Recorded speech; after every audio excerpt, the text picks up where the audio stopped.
guys, my name is Sam, and if you're new here, I make videos about makeup, chronic illness, and whatever I want.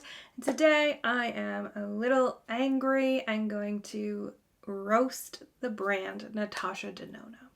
So if you are not familiar, Natasha Denona is what I consider a luxury brand. It seems fairly new. I've only recently heard people talking about it, and when they talk about it, they rave about it. And so I was very interested in it, and I picked a few products up because they were on everyone's favorites list of all the videos I was watching. However, my experience was not good, and I don't have good things to say about it for the most part.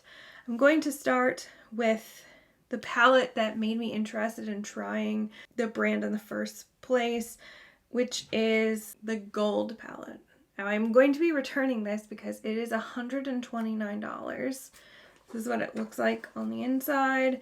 It's this pleather contraption, a beautiful color story. I have no words for how bad this is. This is probably the worst palette I've ever used in my life. The brand as a whole, I have already had to return 2 products, and this will be the 3rd. I have never had to return so many things from the same brand ever. I just don't know what to say. I tried this out, and it looks fairly pigmented, but then it looks fine when you swatch. But let me take a brush and try to blend this out.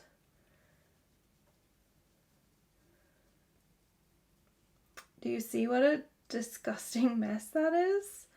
Now let me just show you a different, first let me wipe my finger off. I'm just gonna show you comparable brand and price. So this is Pat McGrath, a similar price point. The container is much more luxurious. Let's just take this dark shade and see what happens. I know I have good luck with this. Now I'll take a different brush and blend this out. I don't have any primer or anything on my hand, but you can see it's not a harsh line. This doesn't look good because I don't have primer, but you can see this color blended out, and this did not. The brown just stayed there and it kind of smudged. Well, this is the palette I ordered first, the gold palette. This wasn't the first experience I had with Natasha Denona because I bought a couple shortly after. This came into stock quickly and I heard it was being discontinued, so I wanted to get it because this is literally her #1 rated palette and everyone raved about it, and I love the color story. I love warm nudes and golds. They just look really good on me, as do greens. So I was very interested in getting this eyeshadow palette. Moving on, I wanted to get I ended up getting 2 other Natasha Denona palettes that really caught my eye. The first being the bronze palette, which I recommended in my Sephora sale recommendations video. And honestly, I kind of want to take that back. I do like the colors that I used. I used this side, but when it came to the reds, this here, I swatch it, and I'm going to do it here. It doesn't swatch amazing. You can only take swatches so far, so grain of salt here. Blend it out. It doesn't do anything. It doesn't move. I'm not quite sure if I want to return this as well. I don't know. I think I need to put a disclaimer in the caption or in the description box of that video that I don't actually know how I feel about this or if I would recommend it, because $65 for a lot of people is quite expensive, and there are cheaper palettes that are better quality, if I'm being honest. Let's go into the 2 I don't have because I have already returned them. We'll start with the mini retro. I loved the color story of this. We're gonna put a picture here. I love the color story of it. It's absolutely beautiful. It was very unique. I loved the pink and the green combination.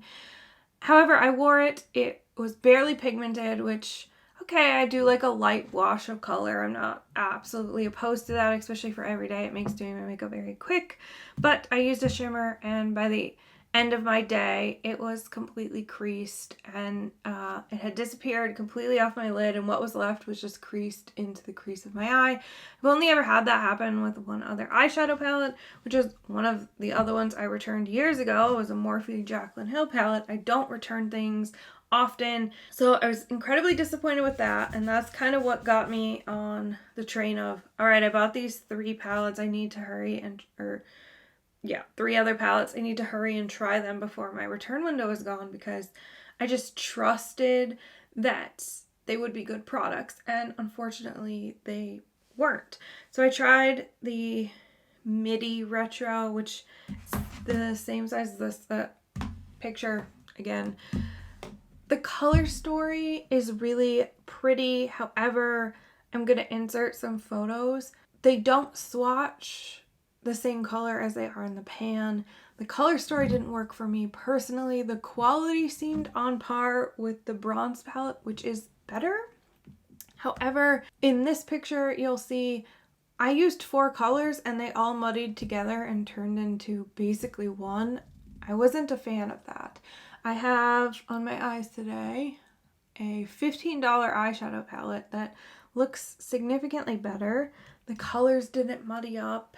It's so incredibly frustrating, and I have to ask myself, like, is this brand a scam? I don't mean that in the sense that they are intentionally producing bad products and tricking people into buying them. What I'm wondering is if there is a lack of quality control, if the people who get it in PR or order it from first launch are getting a different quality than, like, this I think came out in the holiday of 2019, so many batches. Is this batch that came back in stock like inferior quality to the rest?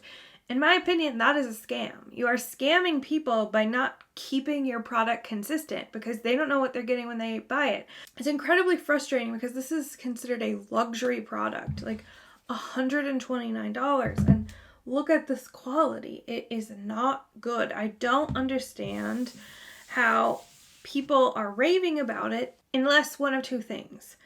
One, people are just lying, which I don't think that is necessarily the situation. Or 2, people are getting truly different products. I feel like this is way too risky to actually recommend anything from this brand to anyone. I'm incredibly disappointed. I'm incredibly irritated because now I look like an asshole because I have to go back to Sephora a second time and return another product. You could see how frustrated I am because it's so mixed. You look at Sephora reviews and you'll see 5 stars, 5 stars, 5 stars, 1 star, 2 stars.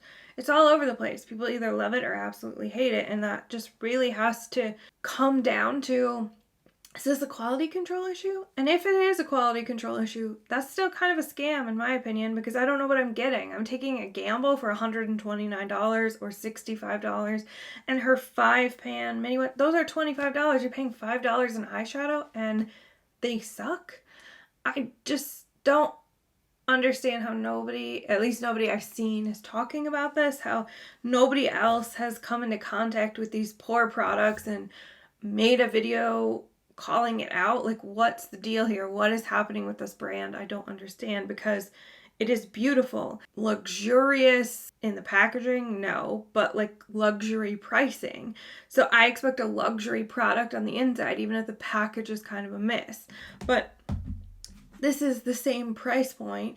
Yes, it's much more luxurious packaging, but what gets me is the product is luxury. The product is significantly better, and Pat McGrath almost across the board is very consistent in her products. Maybe you don't like the color story, but you can't deny that the quality is usually there. Now, maybe you don't like her formula, that's fair, but you can't say that it isn't consistent. Where with these products, I